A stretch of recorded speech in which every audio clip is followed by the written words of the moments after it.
observadores, bem-vindos a mais um episódio do Observa Aí, 30º. Número 30? Número 30, Chegou, famoso hein? número 30. O podcast semanal do Observatório Nacional de Segurança Viária. Eu sou Rodrigo Ribeiro, Head de Comunicação e Marketing aqui do Observatório. Eu sou Paulo Guimarães, CEO do Observatório. E a gente está sem o nosso... E esse aqui é o...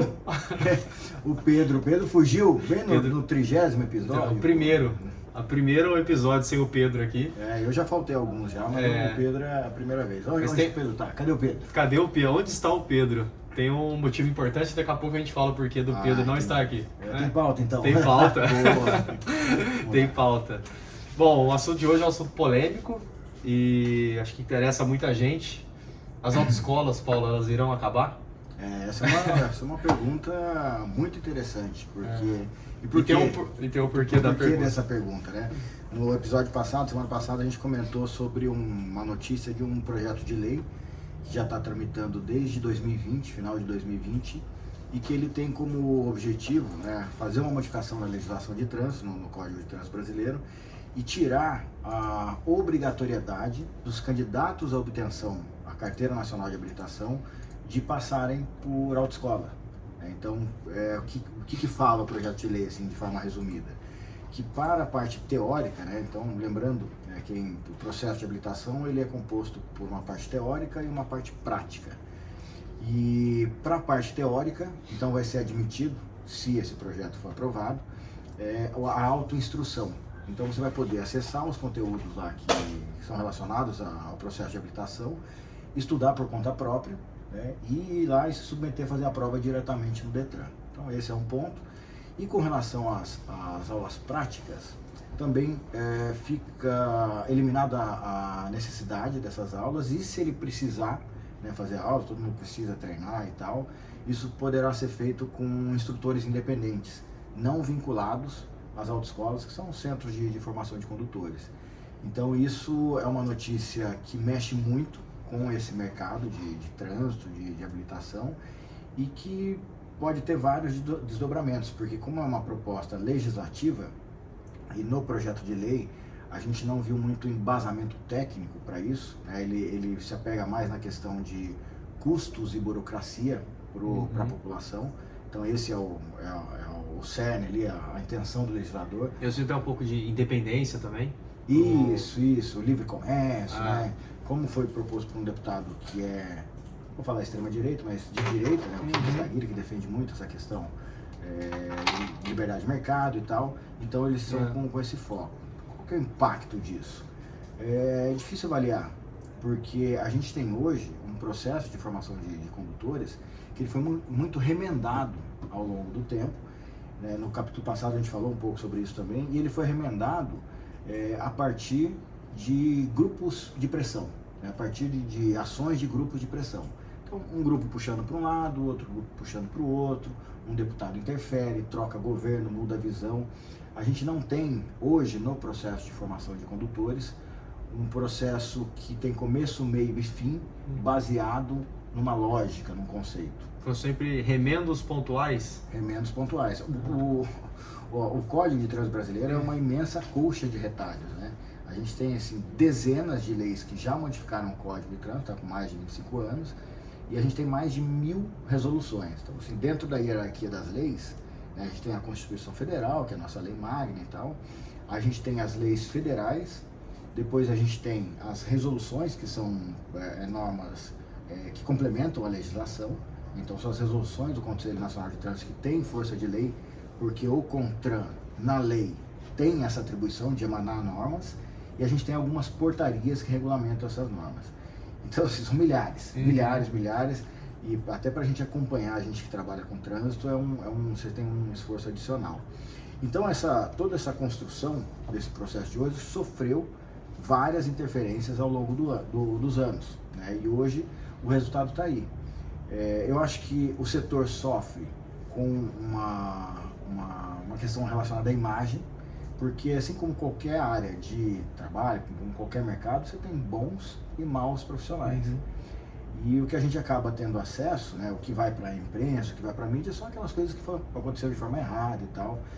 Então, o setor, de uma forma geral, tem uma imagem arranhada diante da própria sociedade. E isso prejudica esse tipo de debate. Então, o que a gente defende, né? Como é que a gente se posicionou com relação a isso ao longo dos últimos anos, falando de observatório? A gente defende uma revisão completa do processo de formação de condutores, e não tira e põe aula, aumenta, né? O ano passado teve já essa polêmica de diminui carga horária, aumenta a carga horária, e a gente entende que tudo isso tem sido feito a partir de olhares de recortes, olhares pontuais para cada fase desse processo de habilitação. Opa, e o CTB ele é o guarda-chuva disso tudo? Então, quando você fala do processo de formação de condutor, desse processo, vamos dizer, institucionalizado ali, ele está no CTB? No CTB. No CTB que define como vai ser a formação do condutor? Isso, o CTB ele dá as diretrizes, né? A lei ela dá as diretrizes e coloca como atribuição do CONTRAN, que é o Conselho Nacional de Trânsito, regulamentar e detalhar esse processo de formação. Definir carga horária, definir como é que você credencia os centros de formação de condutores, credencia os instrutores, os examinadores. Então, o CONTRAN ele tem essa função de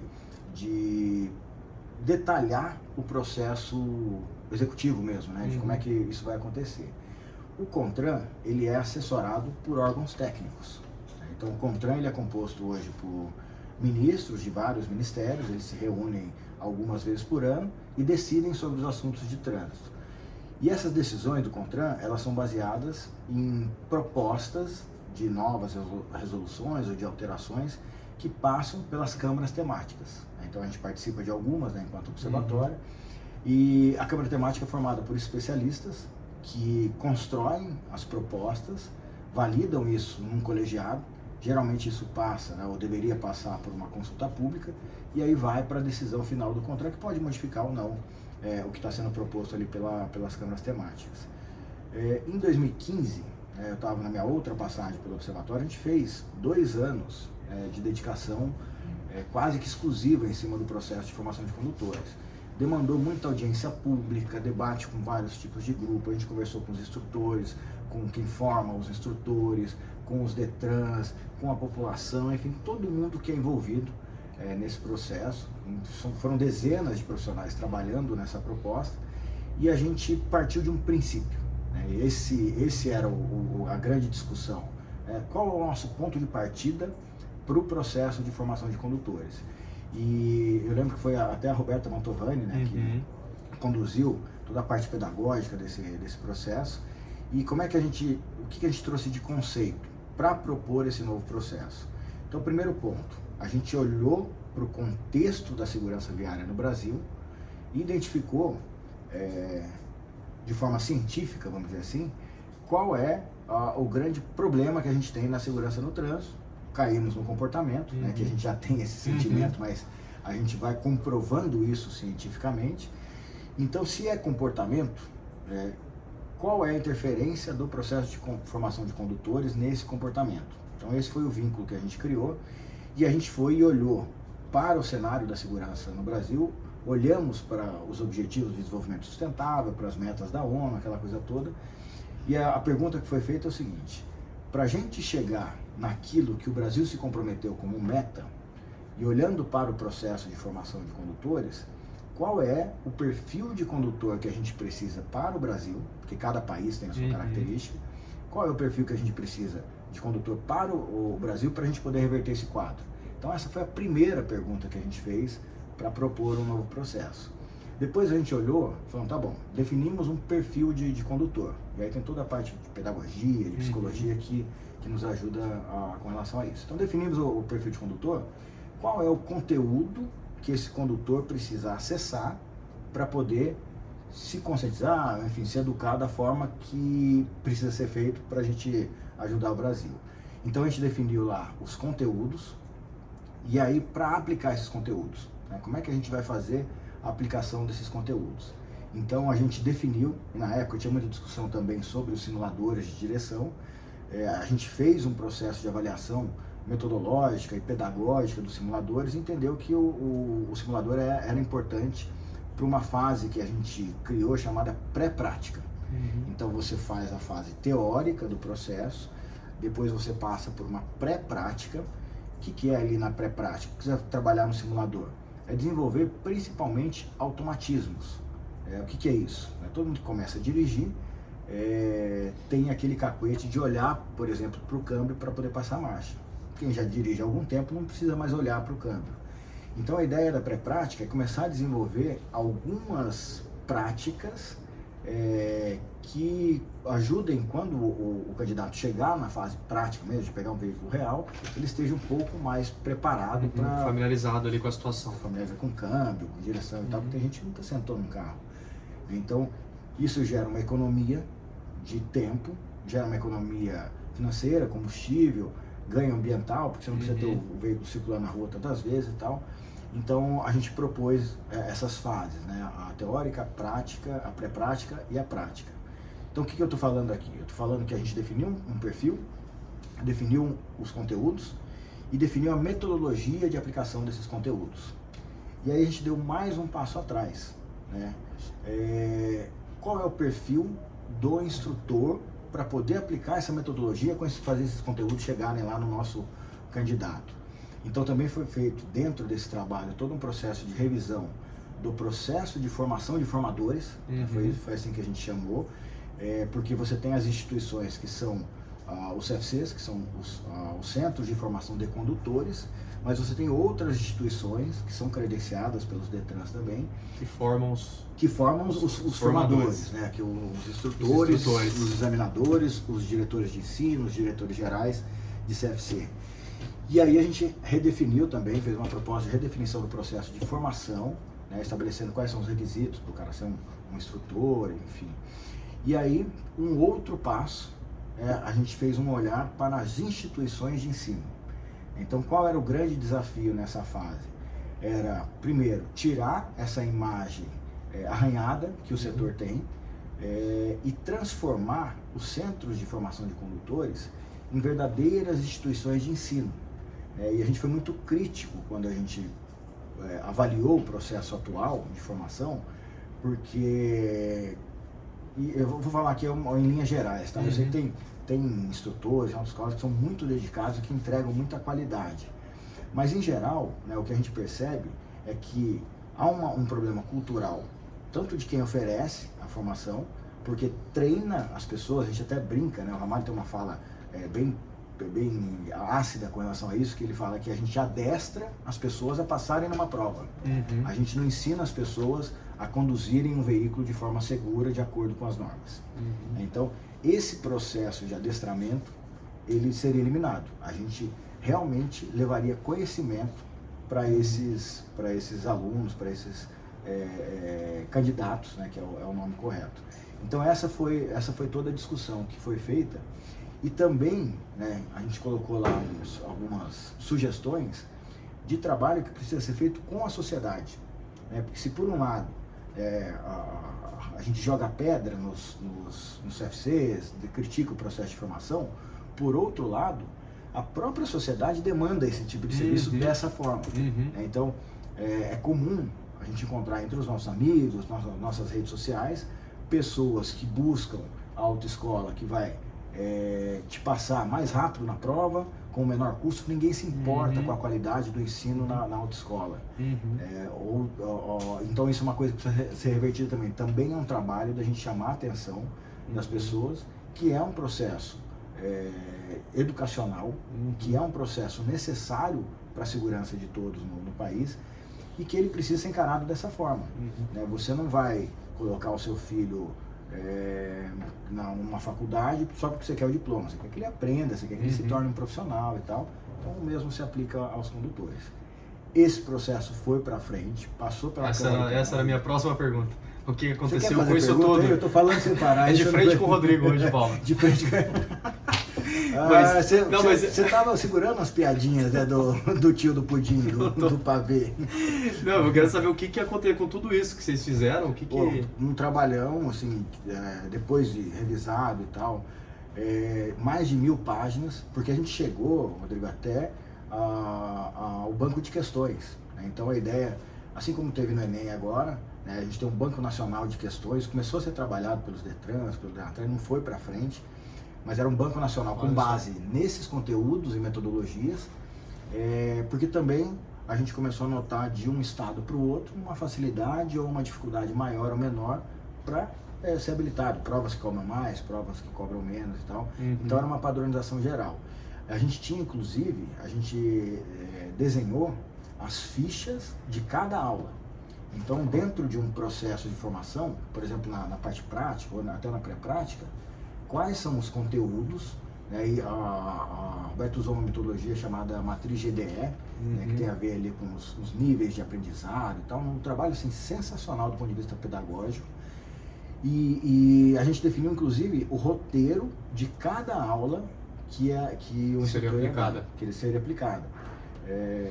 Então isso tudo foi para a Câmara Temática, um trabalho assim, na época eram 2 câmaras temáticas que estavam fazendo um trabalho em conjunto, a de educação e de habilitação de condutores, passou pela Câmara Temática, foi para o CONTRAN, e do CONTRAN virou a resolução. Só que nessa de que foi para a Câmara, saiu da Câmara Temática, foi para o CONTRAN, e do CONTRAN para chegar no Diário Oficial da União, teve modificações.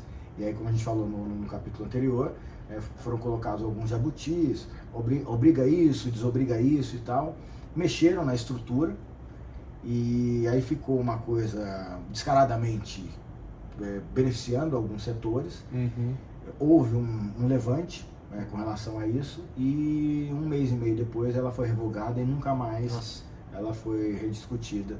Então essa é a história do processo de formação de condutores.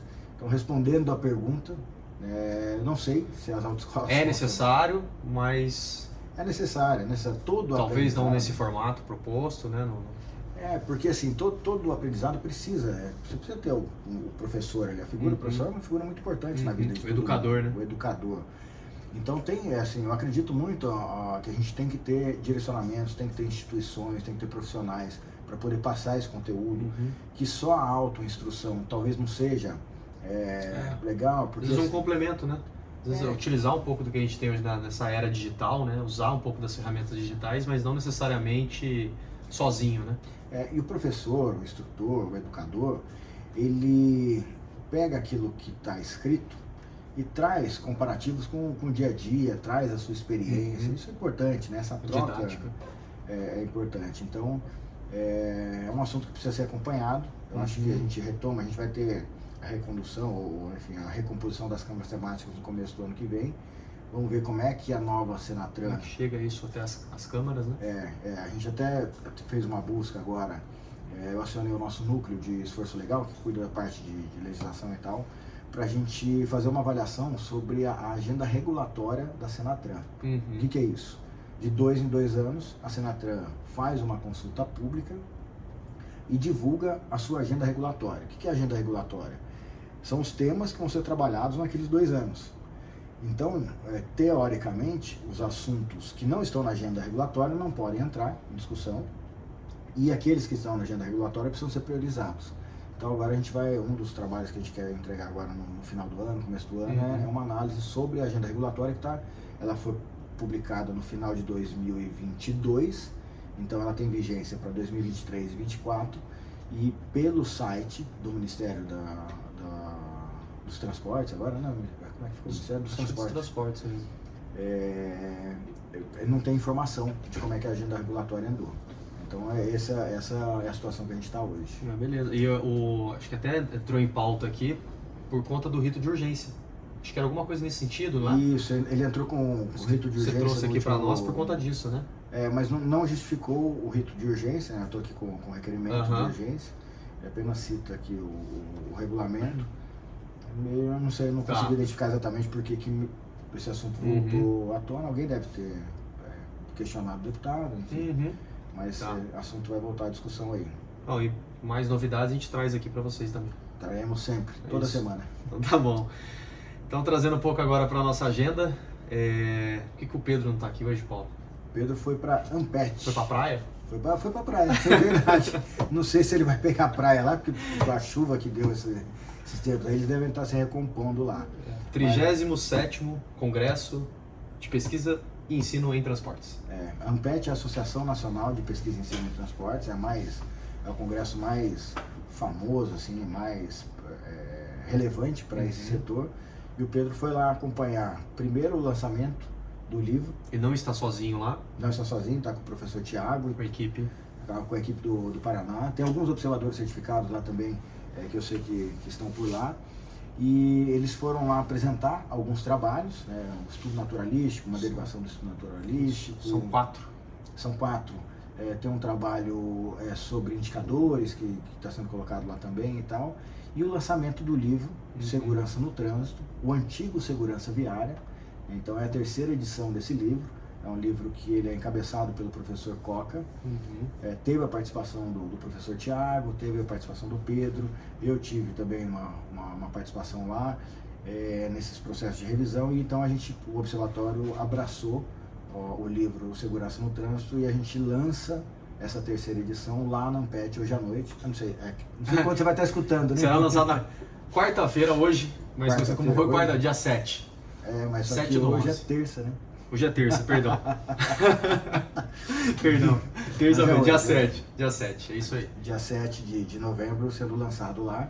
Ele é um livro com distribuição gratuita, então a partir de hoje à noite, a partir de amanhã ele já vai estar disponível no site do Observatório para ser baixado.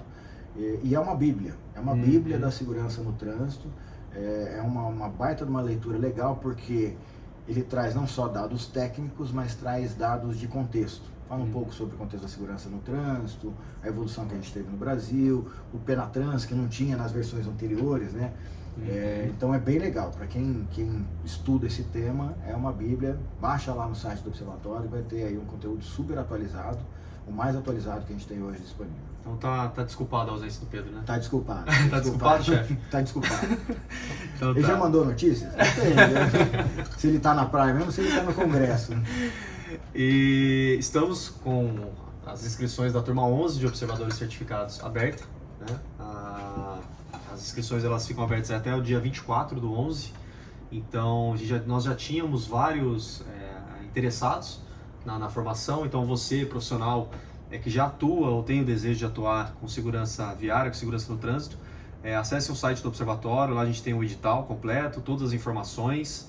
Já são 536 observadores certificados, são talvez os principais braços do Observatório no Brasil e no mundo, né? Já temos observadores em outros países, então as inscrições estão abertas. Você que tem interesse, acesse o nosso site. E é legal assim, quem tiver a intenção de participar do processo seletivo, correr, porque a gente optou por não fazer limitação no número de vagas, mas a gente tem uma capacidade de atendimento para cada turma. Então a ideia é que você precisa cumprir alguns requisitos, basicamente precisa ser graduado, então é para profissionais que têm um nível superior e que tem algum tipo de envolvimento com a área de trânsito, né? Enfim, isso precisa ser declarado ali. Mas se a gente entender que a gente não vai conseguir atender todo mundo que está se submetendo a esse processo seletivo, a gente vai ter que cortar e vai ser por ordem de inscrição. Beleza. Então, a última turma, para vocês terem uma ideia, a gente foi do processo seletivo para a turma com 93 candidatos. Então já é meio que no limite já do que a gente tem capacidade de atender, porque tem todo um processo de acompanhamento, de tutoria, tem os exercícios que vão ser feitos, então é um processo de formação mesmo. Então, para quem tiver intenção, corre. E turma 11 vai ter um negócio super legal, porque a gente vai ter presença já de outros observadores, ou de candidatos a observadores certificados de outros países. Tá? A gente já está tratando disso, já tem acho que 4 já pré-inscritos, de Portugal essencialmente, a gente está focando lá em Portugal, até por conta da facilidade da língua, mas vai ser muito legal para quem participar da turma 11, porque na sua própria turma, é lógico que depois todo mundo se integra na comunidade dos observadores, mas na sua própria turma já vai ter essa possibilidade de alguns trabalhos em conjunto já com pessoas de outros países. Bem legal. E algo mais, Paulo, de agenda dessa semana ou da próxima que você... De agenda não, mas não. Eu acho que a gente podia até citar aqui um caso que aconteceu essa semana do Enem. Boa! Boa, não estava na pauta. Como é que você não põe o Enem na pauta? Boa, bem lembrado, bem lembrado. Foi bem legal. Grata surpresa, né, Paulo? Grata surpresa. Enem é o Exame Nacional do Ensino Médio, acho que todo mundo conhece no Brasil, e minha filha foi fazer domingo, nem vou entrar nas questões de trânsito relacionadas ao Enem, porque até que foi legal, até que foi... Enem, eu que trabalhei na gestão, a gente que trabalhou, sabe que o dia a dia Enem era sempre uma interrogação, assim, porque a gente precisa garantir que os candidatos cheguem no horário, então não pode ter problema de E tempo. tem que garantir que memes não apareçam, Paulo. Memes? Memes de atraso, de pessoas que não conseguem... Isso. Tem um esquadrão anti-meme lá na gestão da operação. Mas aí eu fui levar minha filha e tal, depois eu fui buscá-la. E aí ela usou todas as 6 horas, ela falou que estava bem puxado, eram 90 questões. E aí ela entrou no carro, pai. Eu falei, o que foi? Ela... Olha o que caiu. Olha o que caiu, com o caderno do Enem, caiu uma questão sobre o Maio Amarelo. Muito legal. Muito legal. Então, assim, por que é legal isso? Primeiro porque a gente que participa, né, que organiza o Maio Amarelo, eu participei da concepção lá atrás e tal, pô, um baita do orgulho isso sendo colocado como um assunto da sociedade. Né? Então, tá ali junto com outras questões políticas, questões de... sociais, do dia a dia. Tá lá. Então, acho que fiquei super feliz com isso. Fiquei feliz também porque é um tema, né? O nosso grande desafio é colocar esse tema para esse público. Né? Essa faixa de 16, hoje a gente tem aí 18 a 35 anos, né? Como as principais vítimas de trânsito. Então é um assunto, né? E é uma questão que ela é reflexiva. Né? Se você olhar o conteúdo da questão ali, apesar de eu achar que ela poderia ter sido melhor escrita, mas chama ali, quem lê a pergunta já... estimula no mínimo, né? Estimula. Acho que coloca o assunto. Isso. Acho que coloca o assunto. E a minha terceira felicidade, porque eu tenho certeza que essa minha filha acertou. Porque se ela errar, esperamos, né? Não, mas eu conferi a prova dela ali e ela acha que ela vai bem. Não, e se você tiver interesse em saber qual foi a questão exatamente, né? E tentar acertar ou não, ou ver ali as questões, está no site do Observatório também, a gente subiu uma matéria lá falando sobre isso. E lá tem a questão, o enunciado certinho da questão e as opções ali. Você passaria no Enem? Foi assim que você colocou no site ou não? Não lembro agora. Você acertaria essa questão? Alguma coisa assim, mas interessante. E de notícia, Paulo, acho que você tem uma notícia boa aí. Boa? Pra quem? Boa pra discussão. Boa pra discussão. Boa pra discussão. Na verdade, assim, é uma notícia, acho que todo mundo acompanhou, mas que ela se desdobra em 2 discussões. Então, a gente teve um temporal, né? Então quem estiver assistindo ou ouvindo esse episódio lá pra frente, a gente está aqui hoje no dia 7 de novembro de 2023 e no último dia 3 de novembro, né, que foi bem ali na emenda de feriado. Não, e hoje, dia 7, ainda há 200 mil pessoas sem luz em São Paulo. Isso, mas o comentário é exatamente esse. Então, chuva, né? Então quem não lembra ou quem não acompanhou, a gente teve ventos de mais de 100 km por hora na cidade de São Paulo, região metropolitana, pegou ali o litoral sul também, foi bem atingido. E o que isso causou na mobilidade, né? O que isso interfere? Então, primeiro, no momento que está acontecendo. E a gente trabalhou, eu fiquei 25 anos aqui na prefeitura, a gente passou por umas crises climáticas dessas, assim, de temporais, semitornados.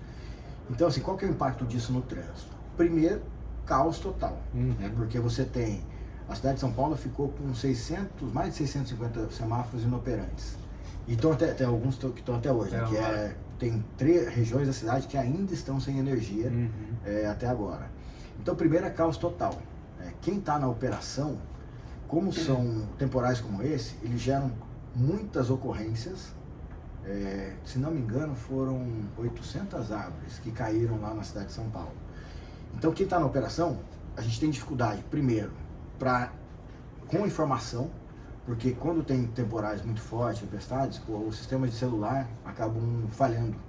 Então, quem está gerindo a operação tem dificuldade até de entender e mapear, por isso que centros de controle, como a gente tem aqui, o CSI, centros de controle operacional são importantes, porque a gente concentra a informação.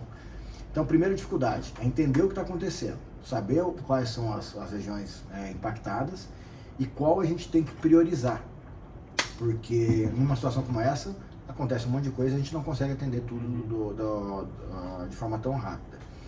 Então você tem uma primeira preocupação de mapeamento. Aí você tem o isolamento das áreas atingidas, porque acontece muito, né? Se a gente demora um pouco com a operação para isolar a área, a gente acaba ampliando os problemas. Então uma área que está alagada, por exemplo, que ela não está sinalizada, que a população não tem informação, ela entra com o carro, né, perde o carro, se coloca em risco ali. Então tem toda a parte de isolamento. Aí a partir do isolamento, a gente tem os desvios, né, que podem durar apenas alguns minutos ou podem durar dias. Né? A árvore caiu, derrubou o viaduto, sei lá, o que pode acontecer. Então é muito estressante. E fora isso, você tem o pós.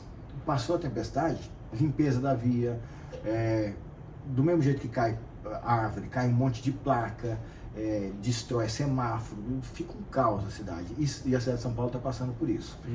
E aí quais são os dois assuntos que eu queria colocar a partir disso? Não, cai placa inclusive dos carros. Cai placa É bem do carro, comum, né? É bem comum. Quando é o bem carro comum. entra em... Tive amigos já que já perderam placas em...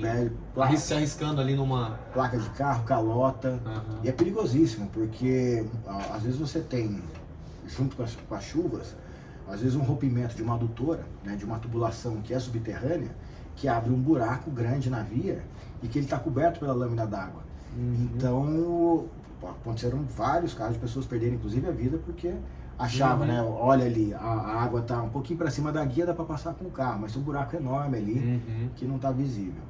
Então, onde os dois temas de debate a partir dessa chuva? Primeiro é com relação aos semáforos. Então, assim, São Paulo perdeu lá os 650 semáforos, ainda tem alguns que não estão em funcionamento, mas não é só por falta de energia. Né? O prefeito lá, o Ricardo Nunes de São Paulo, deu uma entrevista falando, olha, os semáforos pararam de funcionar por causa da energia. Mas muitos deles são danificados com a chuva. E por que isso acontece? Por conta de um outro problema das grandes cidades, que é o roubo de fiação, o furto de fiação. Apenas 0,03% da fiação de São Paulo é subterrânea. São cabos de cobre, né? Então é um processo, a gente viveu muito isso aqui. Hoje a gente tem o CSI de São José e tal, a gente não tem mais muito esse tipo de ocorrência, mas a gente sofreu demais com isso. Então o que acontece? O cara vai lá e corta o cabo do semáforo. Não está chovendo, é um dia normal. Aí vai a equipe de manutenção. Ela vai e faz uma emenda no cabo. E aí a emenda no cabo é um equipamento que está exposto ali a intempéries, sol, chuva. Isso vai se modificando, aí na chuva forte, acaba umedecendo, entra água e aí queima o controlador semafórico. Então mesmo depois que a energia volta, o semáforo fica inoperante porque o sistema eletrônico está queimado por curto-circuito. Então isso é uma discussão que é grande lá, né? Em São Paulo. Em São Paulo tem 6.500 semáforos. Então, impacta 10%. Muito. Impacta muito. Semáforos. Impacta muito. E a outra discussão que começou agora, isso realmente é uma discussão, uma grande discussão, que é com relação à frota elétrica. Né? Então, São Paulo está evoluindo, a meta de São Paulo é chegar final de 2024 com 2.600 ônibus elétricos. Tem todo um sistema de trólebus, que são aqueles ônibus elétricos que não tem bateria, que são grudados na fiação em cima nas catenárias.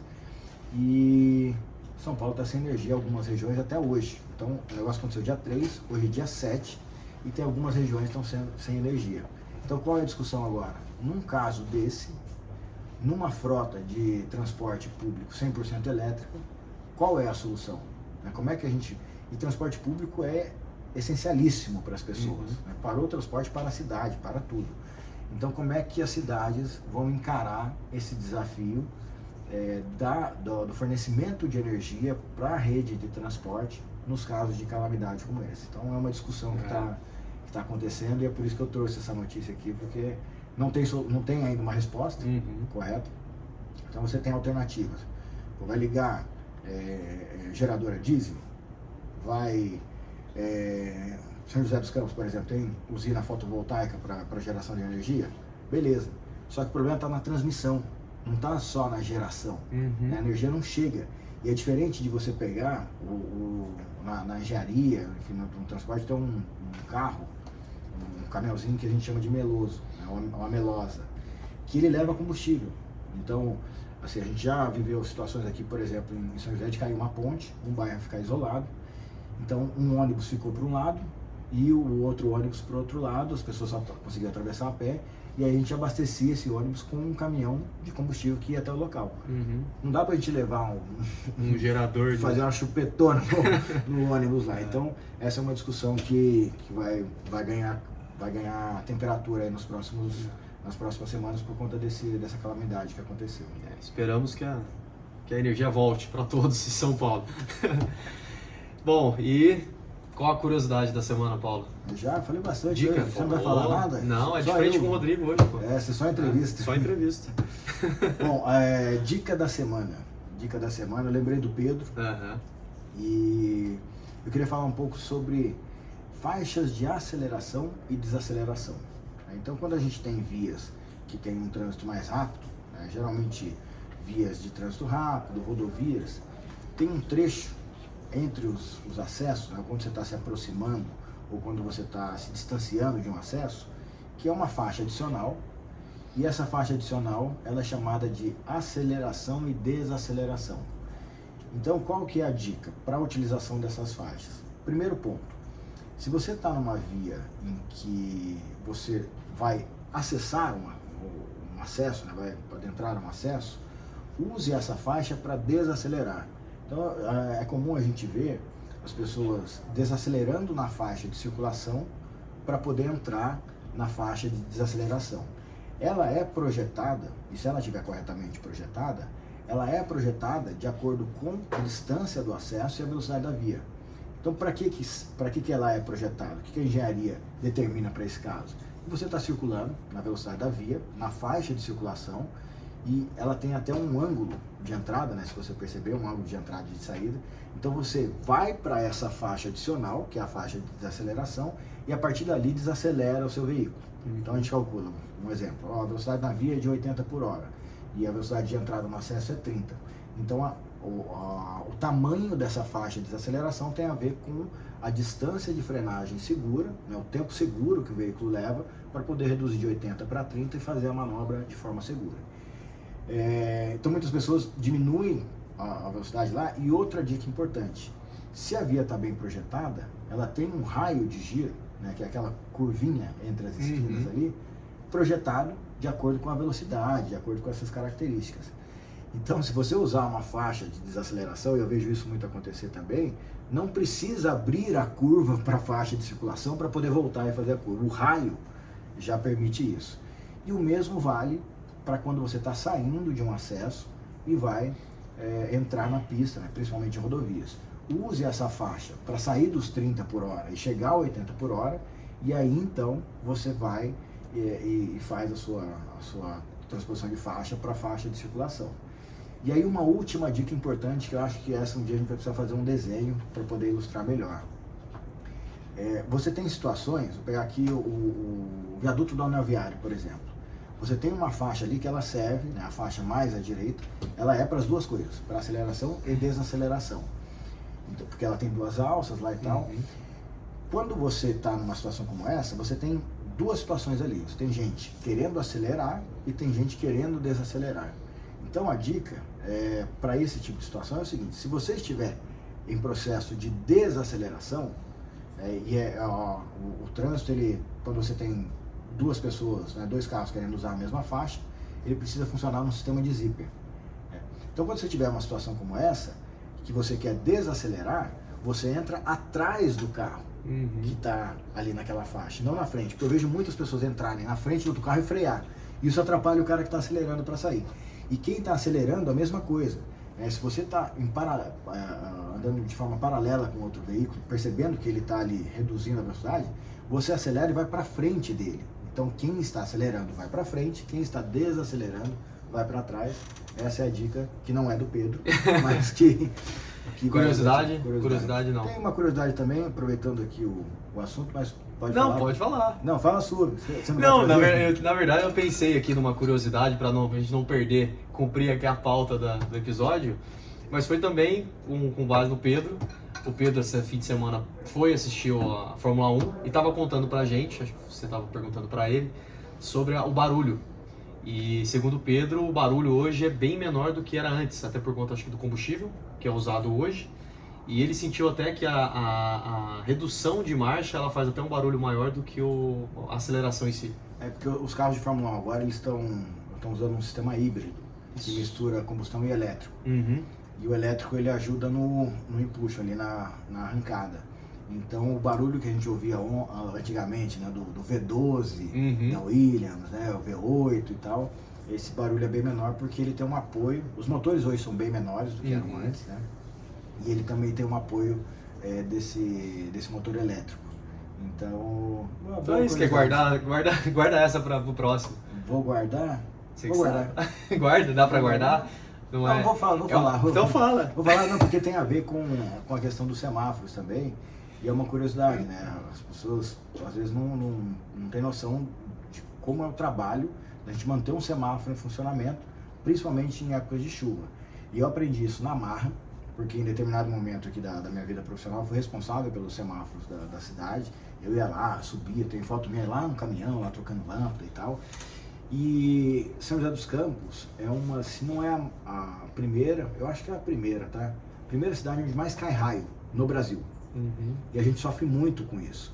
Então os semáforos, e isso começou a partir de uma iniciativa nossa aqui em São José. Hoje todos os semáforos que são fabricados no Brasil já saem, né? Quando eu falo semáforo é o controlador semafórico, tá? Já sai com um dispositivo anti-surto. Então em determinada época a gente teve que instalar em todos os nossos controladores um dispositivo anti-surto elétrico. Então quando cai o raio na rede, esse dispositivo fica na entrada do controlador e aí queima o dispositivo e não queima o controlador semafórico. E um outro ponto interessante, que aí ninguém, acho que nunca viu mesmo, é que para a gente conseguir ter uma proteção para raios, além desse dispositivo anti-surto, a gente precisa fazer o aterramento desses equipamentos. Então como é que é um aterramento? São barras de cobre de acho que 2 ou 3 metros, que a gente finca lá no chão, perto do semáforo, e liga um cabo do sistema de aterramento do semáforo até essa haste de cobre. Só que dependendo da composição do solo, a gente precisa reduzir a resistência, chegar na resistência do semáforo em 5 ohms.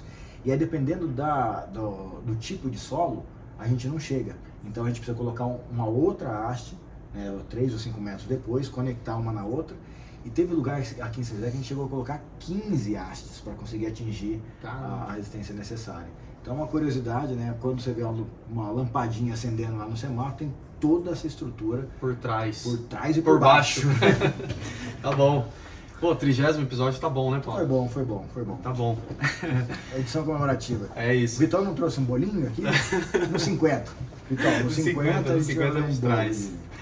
Então tá bom, esse foi mais um episódio do Observa Aí. Gostaria de agradecer a toda a nossa rede, aos mantenedores sociais do Observatório, a Abraciclo, Anfávia, CNTS Senat ITL, a GoPlus, a Gringo, iFood, Ipiranga, Mobilidade Estadão, Raizen, Uber, Veloy e Vibra, aos mais de 400, aos 536 observadores certificados, a todas as empresas, entidades, prefeituras Laço Amarelo, a todas as prefeituras que aderiram ao programa Educa e a todas as instituições que mantêm cooperações técnicas aqui com o Observatório. Valeu, pessoal, até o próximo episódio. Pessoal, até a próxima.